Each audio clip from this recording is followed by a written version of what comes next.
আসসালামু আলাইকুম all of you.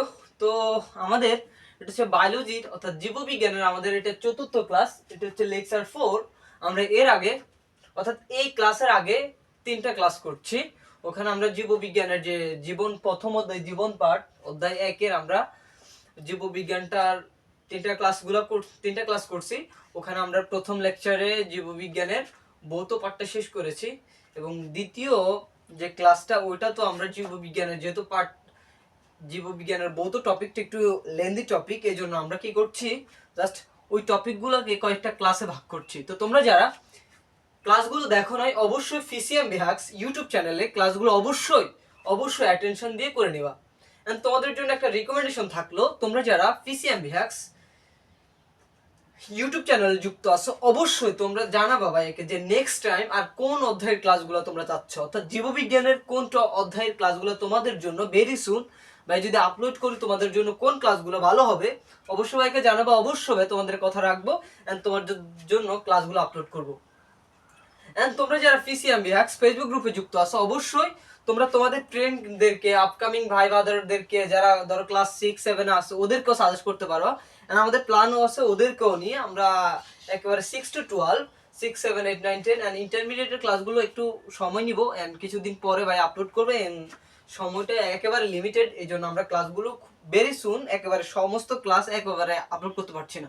এই জন্য তোমরা যারা ফিসিএম বিহাক্স ইউটিউব চ্যানেলে যুক্ত আছো অবশ্যই তোমরা তোমাদের যে ফ্রেন্ডদেরকে অবশ্যই সাজেস্ট করতে পারো, শেয়ার করতে পারো এন্ড অবশ্যই সাবস্ক্রাইব করে রাখতে পারো। এন্ড আমরা এটা হচ্ছে আমাদের জীববিজ্ঞানের প্রথম অধ্যায় অর্থাৎ জীবন পাঠের এটা হচ্ছে লেকচার 4। এর আগে আমরা তিনটা লেকচার আমরা ইউটিউবে আপলোড করছি, অবশ্যই তোমরা ফিসিএম বিহাক্স ইউটিউব চ্যানেলে ক্লাসগুলো দেখে নিবা। ভাই তুমি যদি ক্লাসগুলোর মাঝখানে আসে যদি ক্লাসগুলো করতে আসো এন্ড তুমি ক্লাসগুলো করো কিচ্ছু বুঝবা না ভাই। তোমাদের যে আগের তিনটা ক্লাসে ওই ক্লাসগুলোতে একেবারে এক্সপ্লানেশন করে দিছি যে কিভাবে তুমি ক্লাসগুলো করবা এন্ড কিভাবে করলে তোমার জন্য ক্লাসগুলো কোয়ালিটিফুল হবে, তোমার জন্য হেল্পফুল হবে। অর্থাৎ তোমার আপকামিং যে এক্সামগুলো আছে ওই এক্সামগুলোর জন্য কোন টপিকগুলো ইম্পর্টেন্ট ভাই তো বলেই দিছি। তোমরা এই জন্য ক্লাসগুলো প্রিভিয়াস ক্লাসগুলো অর্থাৎ লেকচার 1, লেকচার 2 এন্ড লেকচার 3 অবশ্যই আমাদের যে পিসিএম বিহাক্স ইউটিউব চ্যানেল ওটা একেবারে প্লেলিস্ট আকারে দেওয়া আছে, তোমরা জাস্ট একটার পর একটা পার্ট 1, পার্ট 2, পার্ট 3 আকারে দেওয়া আছে, তোমরা করে নিতে পারো।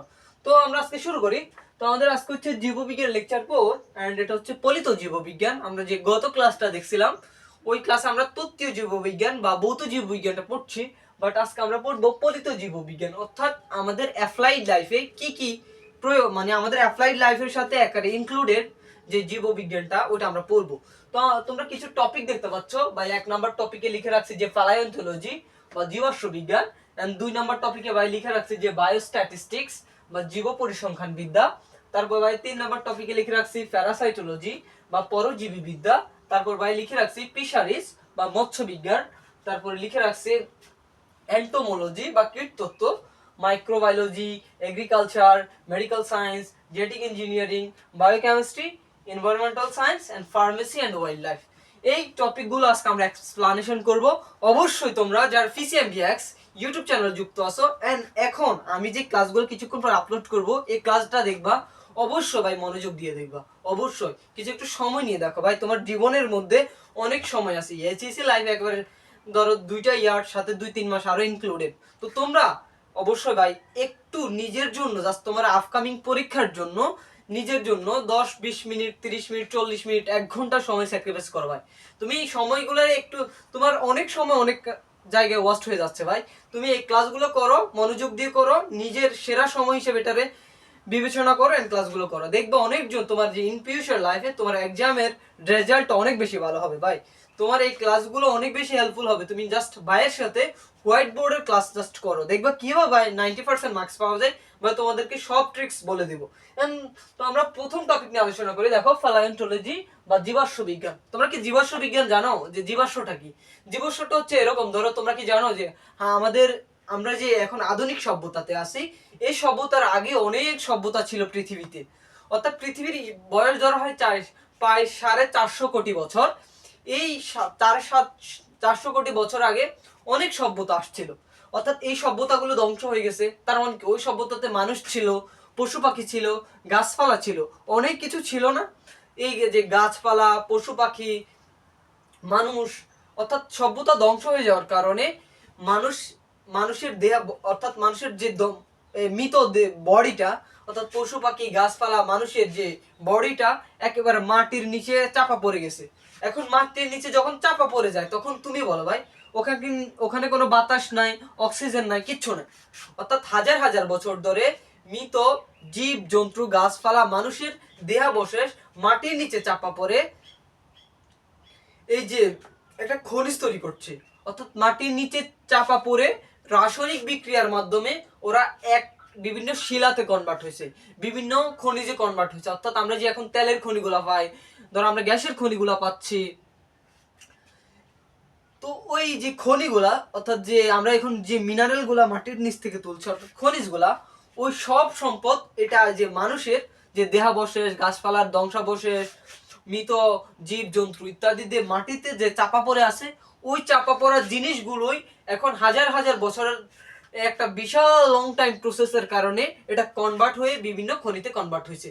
অর্থাৎ হাজার হাজার বছর ধরে যে মাটিতে যে মানুষের দেহাবশেষ মানুষের ধ্বংসাবশেষ মৃতদেহ বডি মৃতদেহ পাখির দেহ গাছপালা ইত্যাদি দেহাবশেষটাই আমরা এখন যে খনিজ বা জ্বালানি রূপে ওইটা ব্যবহার করছি। এটাই হচ্ছে আমাদের জীবাশ্ম বিজ্ঞান বা প্যালিওন্টোলজি। অর্থাৎ আমাদের প্রাগৈতিহাসিক জীবের বিবরণ ও জীবাশ্ম সম্পর্কিত একটা হচ্ছে বিদ্যা হচ্ছে প্যালিওন্টোলজি। বুঝছো তো? তাহলে যদি পরীক্ষাতে আসে যে তোমার প্যালিওন্টোলজি বা তোমার জীবাশ্ম বিজ্ঞান তোমার কাকে বলে, তাহলে তুমি কি লিখবা? তুমি লিখবা যে প্রাগৈতিহাসিক জীবের বিবরণ ও এবং জীবাশ্ম সম্পর্কিত একটা বিদ্যা। অর্থাৎ প্রাগৈতিহাসিক জীব বলতে এখানে এখানে উদ্ভিদটাও ইনক্লুডেড এন্ড প্রাণীটাও ইনক্লুডেড। অর্থাৎ এই প্রাগৈতিহাসিক জীবের যে ধ্বংসাবশেষ মাটিতে চাপা পড়ে আছে, ওইটা যে হাজার হাজার বছর ধরে একটা লং টাইম প্রসেসে অর্থাৎ রাসায়নিক ক্রিয়া বিক্রিয়ার কারণে এটা কনভার্ট হয়ে শিলাতে বা জীবাশ্মতে কনভার্ট হয়েছে। এন্ড ওইটাই আমরা এখন ব্যবহার করছি বিভিন্ন তেল হিসেবে, খনিজ হিসেবে। আমরা বিভিন্ন ক্রুড অয়েল ব্যবহার করি না, যে জ্বালানি ব্যবহার করি না, অনেক কিছু ব্যবহার করি, গ্যাস ব্যবহার করি, সব কিন্তু আমাদের এই যে প্যালিওন্টোলজি। অর্থাৎ আমরা এই জীববিজ্ঞানের শাখায় যে হাজার হাজার বছর ধরে আমাদের মাটির নিচে যে জীবাশ্মগুলো আছে অর্থাৎ দুনিয়াতে এখনো ধরো বিভিন্ন উপমহাদেশে এখনো যে তোমরা কি জানো যে এই যে ডাইনোসরের কথা শুনছো? ডাইনোসরের এখনো ধ্বংসাবশেষ গুলো বিভিন্ন একেবারে প্রদেশে পাওয়া যায়। যেমন আফ্রিকার বিভিন্ন যে আফ্রিকা মহাদেশে পাওয়া যায়, বিভিন্ন অঞ্চলে এগুলো পাওয়া যাচ্ছে। অর্থাৎ হাজার হাজার বছর ধরে যে জীবের যে দেহাবশেষ বা জীবের যে কিভাবে টিকে আছে ওইটা সম্পর্কিত আমরা জীববিজ্ঞানের যে শাখা আলোচনা করি তাকে জীবাশ্ম বিজ্ঞান বা প্যালিওন্টোলজি বলে। এখন আসো বায়োস্ট্যাটিস্টিক্স বা জীব পরিসংখ্যান বিদ্যা। এখন তোমাকে পরিসংখ্যানটা জানতে হবে। ধরো আমরা পরিসংখ্যানটা যেটা হিসাব করি, ধরো বাংলাদেশের একটা আদমশুমারি হইলো বা ধরো পুরা বাংলাদেশের জনসংখ্যা হিসেব করবে, তাহলে হিসাব করলে কি হয়? ধরো পুরা জনসংখ্যা হিসাব করে দেখা গেল যে 16 কোটি আর 17 কোটি আর 20 কোটি যাই হলো। এখন যে 16 কোটি আসলো 17 কোটি একটা সংখ্যাটাতে যে একটা সংখ্যাটা আসলো ওইটা একজাক্টলি কোনো মান না। অর্থাৎ বাংলাদেশে ধরো এখন ধরো আজকে হিসাব করলো, ধরো এক মাস ধরে হিসাব করলো যে বাংলাদেশের জনসংখ্যা হচ্ছে 16 কোটি, বাট এটা 16 কোটি একজাক্টলি কোনো মান না। এখানে 16 কোটির চাইতে একটু বেশি হতে পারে, 1000 2000 3000 1 লক্ষ 2 লক্ষ একটু কম বেশি হতে পারে। পরিসংখ্যানটা তোমার একজাক্টলি কোনো ভ্যালু তোমার নির্দেশ করে না। পরিসংখ্যান তোমার কাছাকাছি একটা ভ্যালু নির্দেশ করে, বাট একেবারেও যে তোমার ভুল হয়ে যাবে তা না। পরিসংখ্যান তোমার কাছাকাছি একটা ভ্যালু নির্দেশ করছে। অর্থাৎ তোমার যদি ধরো তুমি একটা এলাকাতে ধরো তুমি একটা বিশাল একটা ধরো নোয়াখালী জেলাতে তুমি মানুষ হিসেব করছো, ধরো এখানে মানুষ হচ্ছে 1 কোটি, ধরো 1 কোটি, বাট তোমার পরিসংখ্যান আসলো কত 90 লাখ অথবা 1 কোটি 10 লাখ, এরকম কাছাকাছি একটু বেশি কম হতে পারে। এই পরিসংখ্যানটা হচ্ছে তোমার এরকম। এখন তুমি আসো যে তোমার জীব পরিসংখ্যান বিদ্যা বা বায়োস্ট্যাটিস্টিক্সটা কি? অর্থাৎ জীববিজ্ঞান পৃথিবীর বিভিন্ন উপমহাদেশ আছে, পৃথিবীতে প্রায় 7টা 8টা মহাদেশ আছে। ওই ধরো এশিয়া মহাদেশ, এখন এশিয়া মহাদেশে তুমি তুমি বাংলাদেশেরটা কল্পনা করো। বাংলাদেশের যে সুন্দরবনের যে জীবগুলো আছে ওটার কি একজাক্টলি কতটা পাখি আছে, কতটা বাঘ আছে, বাঘটা হিসাব করা যায় ওদের পায়ের চাপ দিয়ে, বাট কতটা পাখি আছে ওটা কি আমরা হিসাব করতে পাচ্ছি না। ধরো কতটা বাদর আছে ওটা হিসাব করতে পারছি না। জাস্ট একজাক্টলি কোনো ভ্যালু আমরা ধর কতটা সাপ আছে, কতটা বিচ্ছু আছে, কতটা কীট পতঙ্গ আছে, অর্থাৎ জীবগুলোর একজাক্টলি কোনো মান আমাদের কাছে আসে না। বাট আমরা একটা ক্যালকুলেশন করে একটা কাছাকাছি একটা মান হিসাব করছি। অর্থাৎ পৃথিবীর বিভিন্ন উপমহাদেশে ছড়াই ছিটানো হাজার হাজার কোটি কোটি জীব আছে, ওই জীবগুলোকে আমরা এক্স্যাক্টলি কোনো ভ্যালু দিয়ে নির্দেশ করছি না যে পৃথিবীতে ঠিক এতটা 20 কোটি জীব আছে অথবা 30 কোটি জীব আছে, তো জীবের কোনো এক্স্যাক্টলি কোনো ভ্যালু আমাদের কাছে আসতেছে না।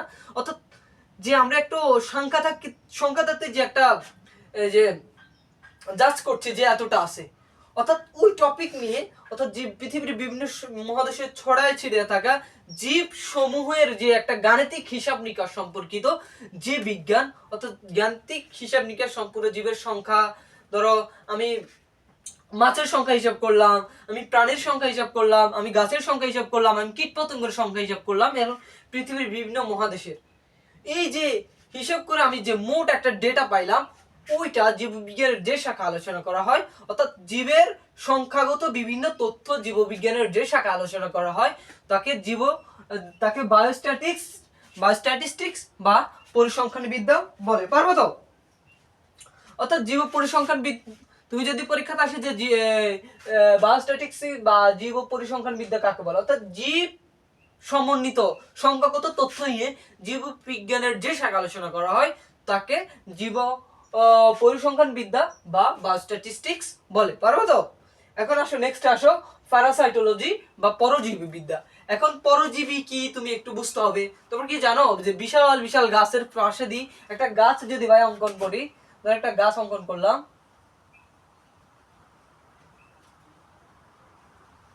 ঠিক যদি এটা একটা গাছ ভাই আঁকি, একটা গাছ আঁকলাম। এখন দেখবা মাঝে মাঝে এই যে গাছের এই জায়গাতে এরকম এরকম ছোট্ট ছোট্ট রোহিণী উদ্ভিদ জন্মায় না? এই ছোট্ট ছোট্ট রোহিণী উদ্ভিদ জন্মায় কি করে এক সময়, ও কি করে মাঝে মাঝেই, ধরো তোমরা যারা একেবারে বায়োলজির একেবারে লাস্ট চ্যাপ্টার ওটা করবা, ওটা জীবের পরিবেশ একটা অধ্যায় আছে তোমাদের, ওইটা যখন করবা তখন তোমাদেরকে ভাইয়া একেবারে বিস্তারিত এক্সপ্লেনেশনটা করে দেবো। তখন তোমরা দেখবা যে একটা আছে যে কমন সেলিজম আর একটা আছে মিউচুয়ালিজম, আমরা ওটা দেখবো।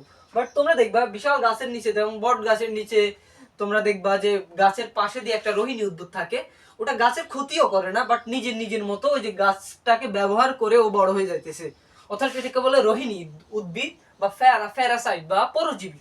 অর্থাৎ ও কি করে প্যারাসাইটোলজি বা পরজীবী বিদ্যা, বুঝছো?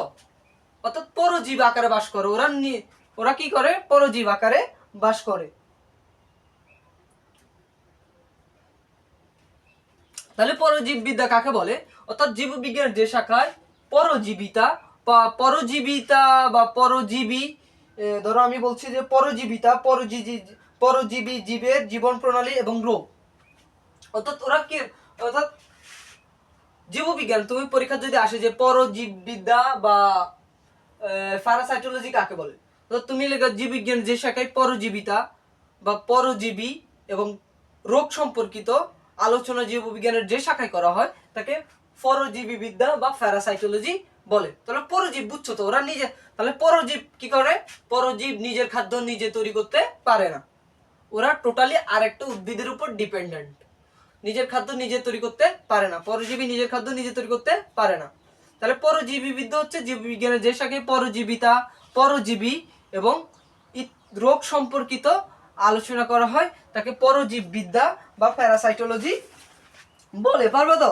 তাহলে জীববিজ্ঞানের যে শাখায় পরজীবী জীবের জীবন প্রণালী এবং রোগ সম্পর্কিত আলোচনা করা হয় তাকে পরজীব বিদ্যা বলে।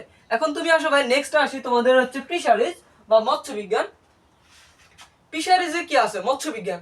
তোমরা জানো ফিশারিজ, এখানে প্যারাসাইটোলজি শব্দটা ভাই যদি আরেকটু এক্সপ্লেনেশন করে, প্যারাসাইট মানে পরজীবী, প্যারাসাইট,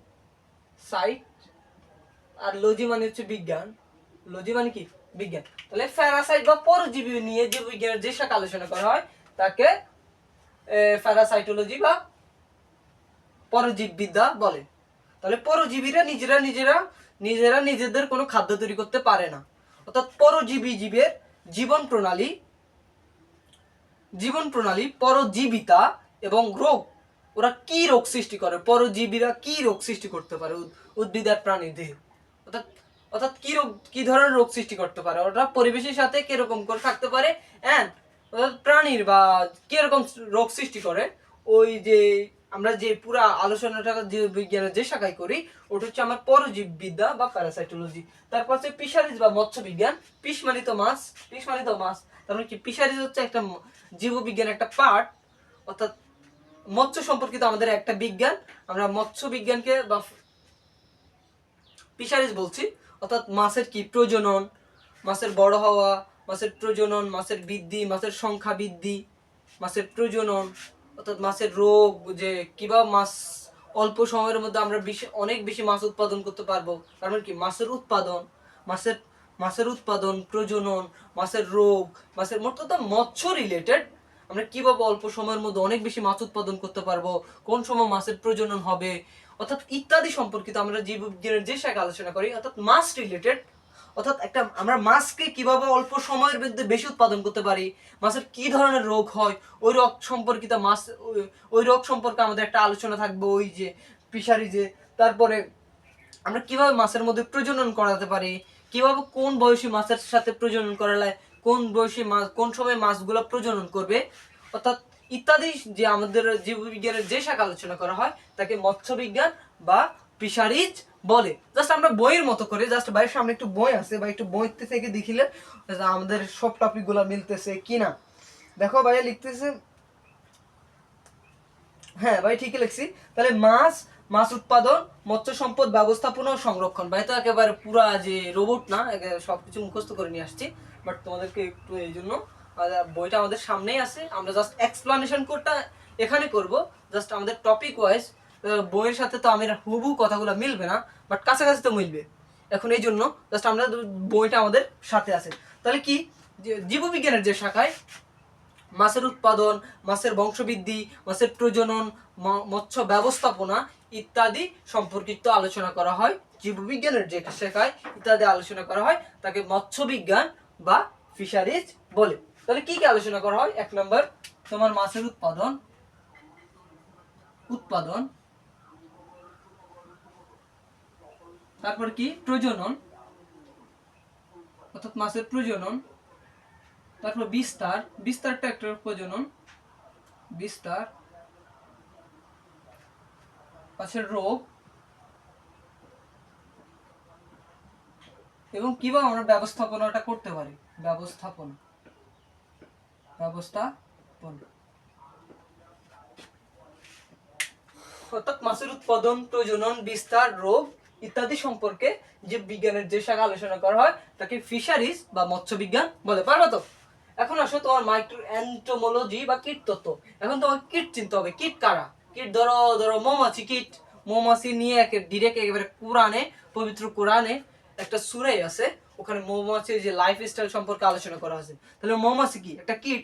মৌমাছি, মৌমাছি থেকে আমরা মধু আহরণ করি, তারপরে ঘাস পড়ি, তারপরে কি মৌমাছি, ঘাস পড়ি, আর কি হতে পারে ছোট ছোট ধর কি ছোট ছোট যে পোকাগুলো আছে, ধরো উই পোকা, ছাড় পোকা, তারপরে রেশম পোকা। এই পোকাগুলো ধরো রেশম পোকা থেকে আমরা রেশম উৎপাদন করি, ঠিক না? রেশমের যে কাপড় বানায়, সিল্কের যে কাপড়টা ওটা রেশম পোকার যে রেশম থেকে আসে, আমরা ওখান থেকে যে কাপড়টা বানাই। তার মানে কি এন্টোমোলজি বা কীট তত্ত্ব, অর্থাৎ কীটগুলা বা ধরো ধরো ঘাস পড়ি, ধরো মৌমাছি, ধরো তোমার রেশম পোকা, এই পোকাগুলো, অর্থাৎ পোকার লাইফস্টাইল সম্পর্কিত একটা আলোচনা। অর্থাৎ পোকা আমাদের জীবনের সাথে কিরকম প্রভাব ফেলছে, অর্থাৎ পোকা দিয়ে আমি আমার জীবনের, ধরো আমি কোনো রোগের নিরাময়ের কোনো ওষুধ আবিষ্কার করতে পারছি কিনা, অর্থাৎ পোকার একটা লাইফস্টাইল আছে না, ওই পোকা আমার যে জীবন কোনো ইফেক্ট ফেলতেছে কিনা, অর্থাৎ পোকা সম্পর্কিত একটা বিদ্যা। অর্থাৎ পোকা কিভাবে, পোকা আমাদের কে হেল্প করবে, এবং কি পোকা আমাদের কিভাবে, অর্থাৎ উপকার কিভাবে করতেছে এন্ড অপকার কিভাবে করতেছে, এন্ড আমরা পোকাকে কিভাবে আমাদের লাইফস্টাইলের সাথে ইনক্লুডেড করতে পারি, অর্থাৎ আমাদের জীবনের উপকারের জন্য, অর্থাৎ মানবকুলের উপকারের জন্য পোকার লাইফস্টাইলটা আমাদের জীবনে কিভাবে প্রভাব ফেলতে পারে, তার একটা সম্পর্কিত বিদ্যা হচ্ছে এন্টোমোলজি বা কীটতত্ত্ব। তাহলে পারবা তো? তাহলে কীটতত্ত্ব কাকে বলে? তাহলে যে জীববিজ্ঞানের যে শাখায় পোকার জীবন, পোকার প্রজনন, পোকার সংখ্যা বৃদ্ধি, আচ্ছা এটা না, পোকা না, কীট, জীববিজ্ঞানের যে শাখায় কীটের কীটের জীবন, কীটের প্রজনন, কীটের বৃদ্ধি, কীটের উপকার ও অর্থাৎ পরিবেশের সাথে কীটের, পরিবেশের উপর কীটের উপকার ও অপকার, কীটের লাইফস্টাইল জীববিজ্ঞানের যে শাখা আলোচনা করা হয় তাকে কীটতত্ত্ব বা এন্টোমোলজি বলে। অর্থাৎ কীটের উপকারিতা অপকারিতা দমন কিভাবে জীববিজ্ঞানের যে শাখা আলোচনা করা হয় তাকে কীটতত্ত্ব বা এন্টোমোলজি বলে।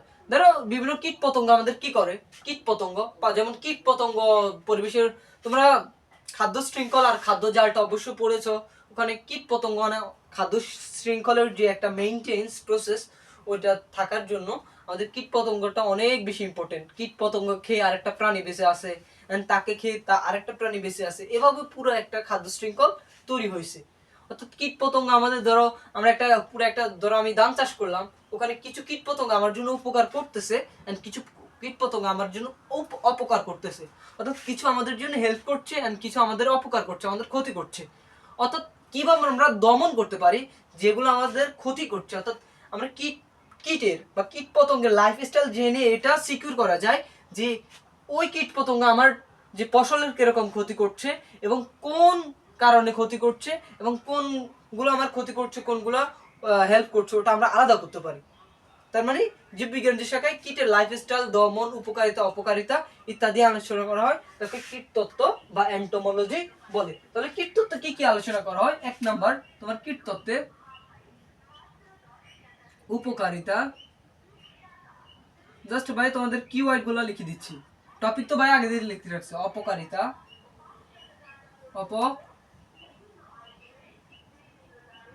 অপকারিতা, তারপর আছে দমন ইত্যাদি। তো দমন করতে পারি, ধরো ঘাস ফড়িং যদি অনেক বেশি, ধরো আমি একটা জমিনে আমি একটা ধরো কি করছি ধান লাগাইছি, এখন অনেক বেশি ঘাস ফড়িং আসে আমার সব ধান খেয়ে ফেললো। তার মানে কি ওই পোকা ঘাস ফড়িংকে আমার জন্য উপকার আসছে না অপকার আসছে? অপকার আসছে। তাহলে আমার কি করতে হবে? দমন করতে হবে, ওটা দমন করতে হবে। তার মানে কি জীববিজ্ঞান যে শাখায় কীটের উপকারিতা অপকারিতা দমন ইত্যাদি নিয়ে আলোচনা করা হয় তাকে কীটতত্ত্ব বা এন্টোমোলজি বলে। তারপর আসো মাইক্রোবায়োলজি। মাইক্রোবায়োলজি হচ্ছে ভাই অণুজীব বিজ্ঞান। অণুজীব কারা তোমরা কি জানো? ভাইরাস একটা নিজস্ব অণুজীব বাস এত বেশি ছোট ওইটাকে তুমি খালি চোখে দেখতে পারবে না, তোমাকে অবশ্যই অণুবীক্ষণ যন্ত্র মাইক্রোস্কোপ অবশ্যই লাগবে, অর্থাৎ মাইক্রোস্কোপ ছাড়া তুমি দেখতে পারবে না। মাইক্রোবায়োলজিটা হচ্ছে ধরো 1 মাইক্রোমিটার হচ্ছে 10⁻⁻1 মাইক্রোমিটার। দেখো ভাই জাস্ট লিখতেছি, ওয়েট করো দেখো তোমার 1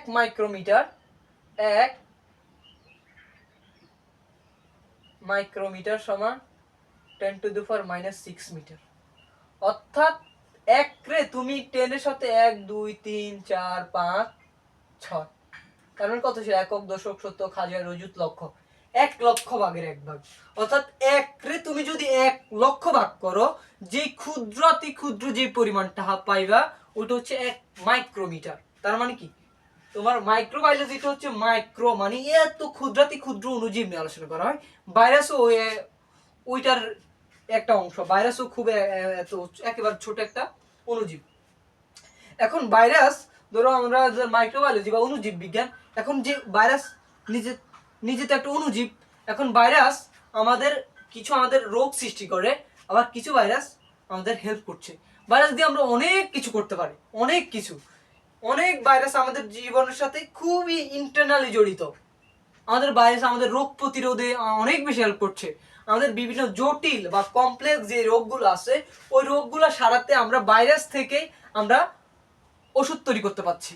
আবার আমরা একই ভাইরাস আমাদের শরীরে রোগও সৃষ্টি করছে। তার মানে কি ভাইরাস আমাদের রোগ সৃষ্টি করছে, আবার একই ভাইরাস দিয়ে আমরা ওই রোগের প্রতিষেধক বাইর করতেছি। তার মানে ভাইরাসের উপকারও আছে অপকার আছে। তার জীববিজ্ঞান যে শাখায় অণুজীব নিয়ে আলোচনা করা, অণুজীব মানে কি একটা ভাইরাস, অর্থাৎ ভাইরাস ব্যাকটেরিয়া আণুবীক্ষণিক ছত্রাক ও অন্যান্য অণুজীব নিয়ে জীববিজ্ঞানের যে শাখা আলোচনা করা। ছত্রাক অবশ্যই চিনো তোমরা, মাশরুম চিনো, মাশরুম নিজেও একটা ছত্রাক। অর্থাৎ ভাইরাস ব্যাকটেরিয়া ছত্রাক, ভাই লিখে দিই। 1 নম্বর ভাইরাস, তারপর ব্যাকটেরিয়া সেটা মুছে দিই, ওয়েট করো।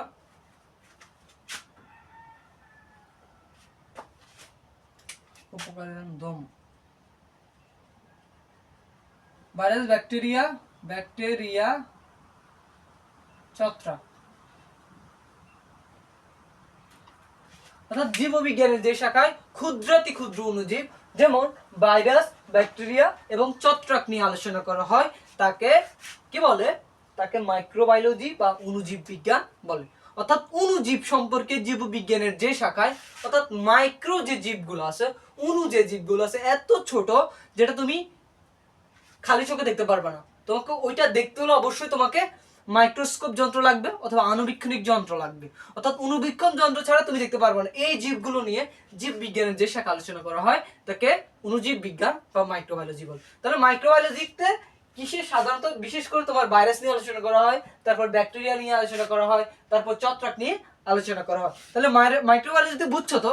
আমরা এখন নেক্সট পার্টে আসি। আমরা এখন আসবো তোমার এগ্রিকালচার বা কৃষি বিজ্ঞান। এগ্রিকালচার বা কৃষি বিজ্ঞান অর্থাৎ জীববিজ্ঞানের যে শাখায় কৃষি সংক্রান্ত বিষয় নিয়ে আলোচনা করা হয়। কৃষি সংক্রান্ত বিষয় কি হতে পারে? কৃষিতে সাধারণত কৃষি আমরা কখন বলি? ধরো আমরা ধান চাষ করলাম, পাট চাষ করলাম, মুগ চাষ করলাম, পেঁয়াজ চাষ করলাম। এখন এই চাষ যে করলাম, আমি চাইতেছি যে অল্প সময়ের মধ্যে আমি বিশাল একটা উৎপাদন চাচ্ছি। তারপর আমি চাচ্ছি যে আমার যে উৎপাদনটা হইলো, আমার যে গম উৎপাদনটা হলো ওটা একেবারে পিওর থাকুক, ওটা কোনো অণুজীব যেন ওই যে আমার গমকে কোনো আক্রান্ত না করতে পারে। অর্থাৎ রোগ মুক্ত আমি যে উৎপাদনটা চাচ্ছি, তার আমি যে ধানটা চাইতেছি ওই ধানটাতে যেন কোনো পোকা আক্রমণ না করে। কারণ পোকা আক্রমণ করলে কি হবে, আমার যে ধানটা, আমার যে পরিমাণটা ধান পাবো, 1 মণ ধানের পাবো আমি আর কিছু কম পাবো, অর্থাৎ ধানের পরিমাণটা কম হয়ে যাবে না? অর্থাৎ আমি কৃষি সংক্রান্ত, কৃষি অর্থাৎ আমার এগ্রিকালচার মানে আমি কিভাবে অল্প সময়ের মধ্যে বিশাল একটা উৎপাদন করতে পারবো, অর্থাৎ কৃষি সংক্রান্ত। এন্ড কিভাবে উৎপাদন করলে আমার উৎপাদনটা বেড়ে যাবে, এন্ড কি কি কাজ করলে আমার ধরো উৎপাদনটা বেড়ে যাবে, আমার ফলগুলো রোগাক্রান্ত হবে না, ইত্যাদি নিয়ে জীববিজ্ঞান যে শাখা আলোচনা করা হয় তাকে এগ্রিকালচার বা কৃষি বিজ্ঞান বলে। তার মানে কৃষি বিজ্ঞানের মেইন কাজ হচ্ছে, তোমার মেইন কাজটা হচ্ছে তোমার বেশি বেশি উৎপাদন করা, তোমার রোগ মুক্ত উৎপাদন। তার মানে কি? বেশি বেশি উৎপাদন, 1 নম্বর বেশি উৎপাদন, বেশি উৎপাদনের দিকে তোমার খেয়াল থাকবে। তারপর তোমার রোগ মুক্ত হবে অবশ্যই উৎপাদনগুলো, রোগ মুক্ত, রোগ মুক্ত। তারপর তোমার অর্থাৎ কৃষি সংক্রান্ত এবং বেশি উৎপাদন, রোগ মুক্ত উৎপাদন,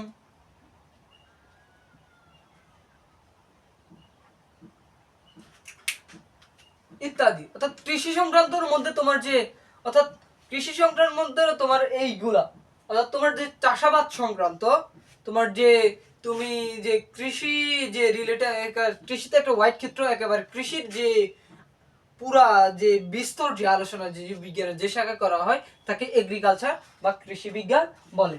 তাহলে কৃষিতে আমরা যে সাধারণত ফসলের অর্থাৎ ফসলের বেশি বেশি উৎপাদন চাই, রোগমুক্ত ফসল চাই ইত্যাদি। তারপর আসো মেডিকেল সায়েন্স বা চিকিৎসা বিজ্ঞান। মেডিকেল সায়েন্সের মেইন কাজ কি? মেডিকেল সায়েন্সের মেইন কাজ হচ্ছে, তোমরা কি জানো যে রাশিয়ার বর্তমান প্রেসিডেন্ট হচ্ছে ভ্লাদিমির পুতিন। উনি তার জীবন, উনি তো জানে প্রত্যেকটা মানুষের একটা ইন ফিউচার লাইফ নিয়ে ভয় থাকে যে আমি কি কিছুদিন পরে আমাকে একটা মারাত্মক সত্য বা ইউনিভার্সাল ট্রুথ আমাকে মেনে নিতে হবে যে আমাকে মরতে হবে, একটা নির্দিষ্ট লাইফ টাইম পরে আমাকে মরতে হবে। ওই মরণটা হোক আমার যে আমাদের 60-70 বছর, 70 বছর, 80 বছর, 90 বছর, 100 বছর, এক সময় না এক সময় তোমাকে রবের ডাকে সাড়া দিয়ে চলে যেতে হবে। অর্থাৎ এক সময় তোমাকে মরতে হবে। এন্ড রাশিয়ার প্রেসিডেন্ট, ওনার মেয়ে সম্ভবত উনি হরমোন নিয়ে ধরো ওনার মেয়ে সম্ভবত একজন ডাক্তার, কি সম্পর্কিত ডাক্তার আমি ভুলে গেছি, উনি ডাক্তার। উনি ওনার মেয়ের মাধ্যমে প্রায় 2600 বিলিয়ন ডলারের একটা বিশাল একটা ফান্ড উনি দিছে যে ওনার কিভাবে যে বয়সটাকে থামানো যায়, কিভাবে উনি আরো অনেক বেশি বছর পর্যন্ত বাঁচতে পারেন। ভাই তুমি বলো এটা কি জীবনে সম্ভব? ওনার যাই করুক, বিভিন্ন আমাদের শরীরটাকে আমাদের জিন নিয়ন্ত্রণ করছে।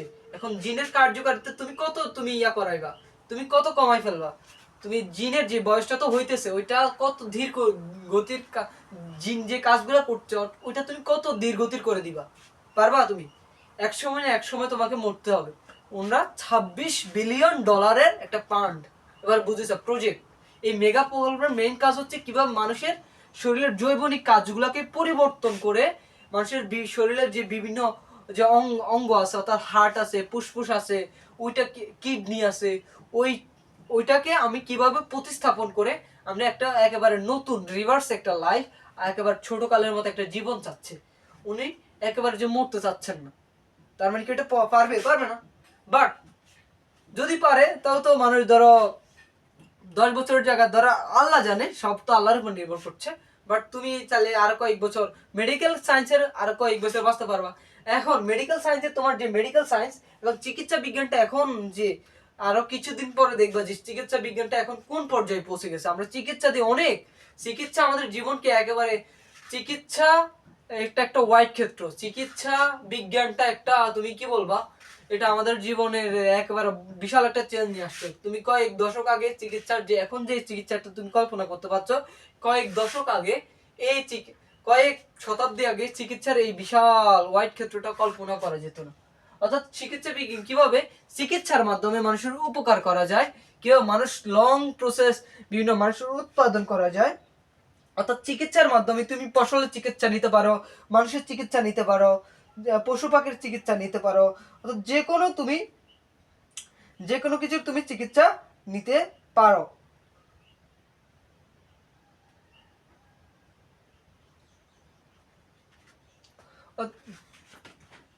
একটু পানি খাইলে।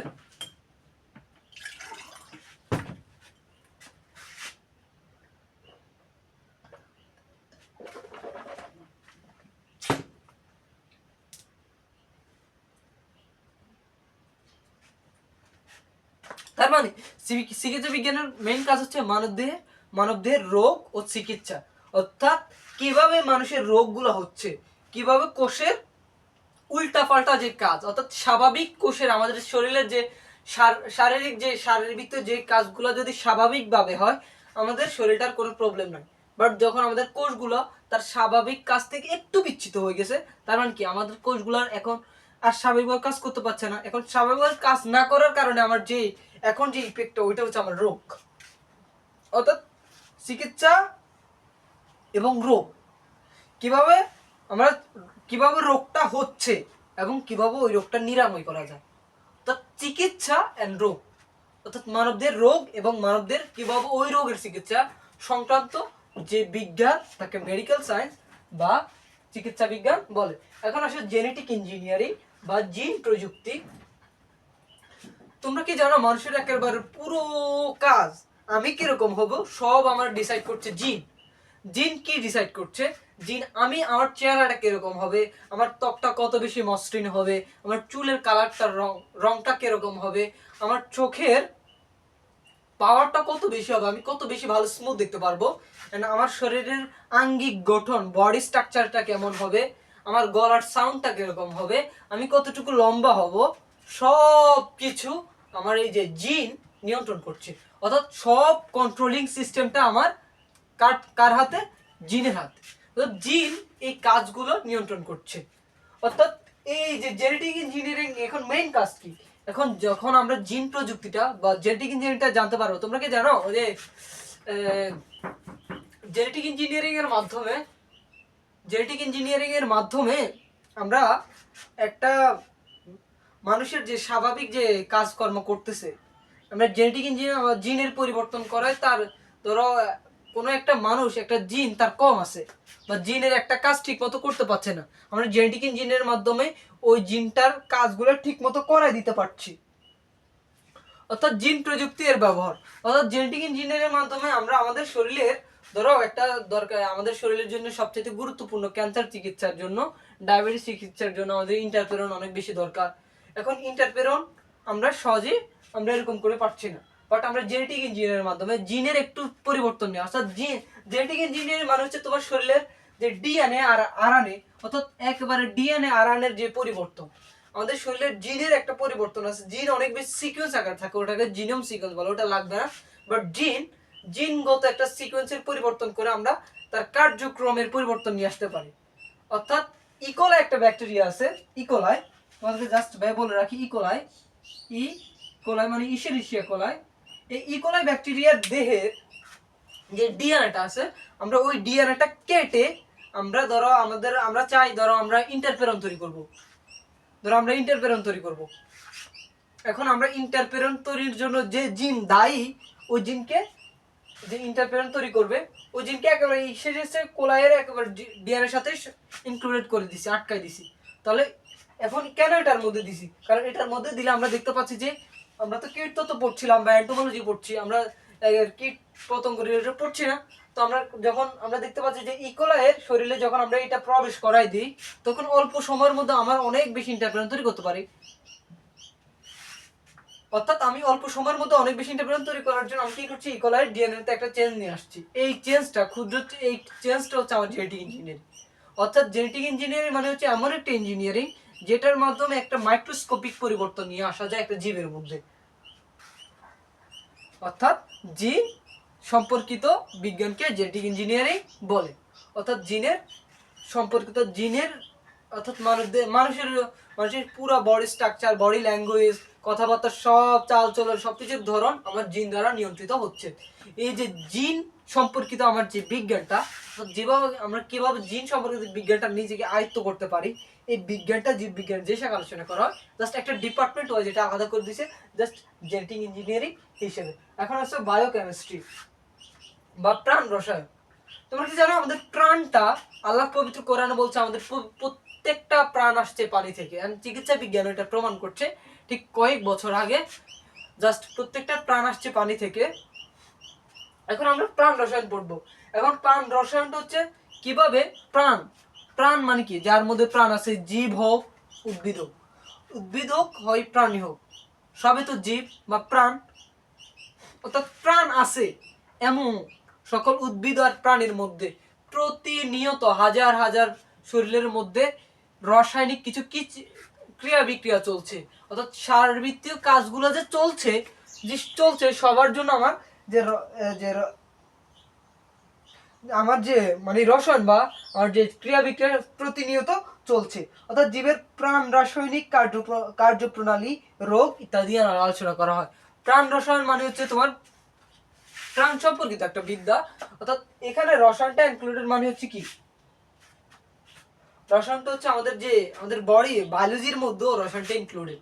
কারণ কি, আমাদের শরীরের ভেতর যে কাজগুলো প্রতিনিয়ত চলছে, আমরা যে কথা বলতে পারছি, আমাদের শক্তি লাগতেছে না ভাই? লাগতেছে তো। আমি যে তোমাদের সামনে এখন কথা বলতেছি, আমার শক্তি লাগছে না? এই শক্তিগুলো আসছে কোথায়? আমাদের শারীরবৃত্তীয় কিছু রাসায়নিক কিছু কাজ, যা বলি শরীরের অভ্যন্তরে প্রতিনিয়ত চলতেছে।